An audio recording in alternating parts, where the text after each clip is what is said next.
যে অন্তরটা সেফ, নিরাপদ, সুস্থ, স্বাভাবিক, যে অন্তরের ভিতরে দুনিয়ার মোহ নাই, হিংসা নাই, বিদ্বেষ নাই, খারাপ কিচ্ছু নাই, অন্তরটা ফ্রেশ, এই ব্যক্তির এই অন্তরটা কিয়ামতের দিন কাজে আসবে। এজন্য ভাই, নিজেকে পরিশুদ্ধ করবার গুরুত্ব আমাদের বুঝতে হবে।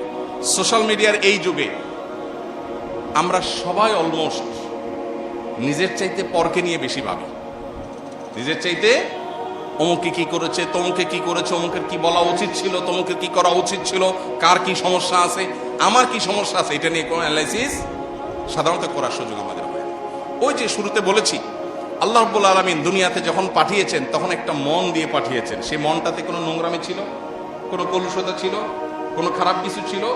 আল্লাহ কিয়ামতের দিন আবার বুঝে নিবেন, বান্দা তোমাকে আমি একটা ফ্রেশ, রোগমুক্ত, পরিচ্ছন্ন অন্তর দিয়ে পাঠিয়েছিলাম, তুমি আমার কাছে এসেছো এমন একটা অন্তর নিয়ে যে অন্তরে শত শত মানুষের প্রতি শত্রুতা, বিদ্বেষ, অহংকার, খাই লোভ, মোহ, দুনিয়ার সমস্ত রোগ দিয়ে সেটাকে পরিপূর্ণ করে তারপর তুমি আমাকে দিয়েছ। আমি অন্তরটা অ্যাকসেপ্ট করব না?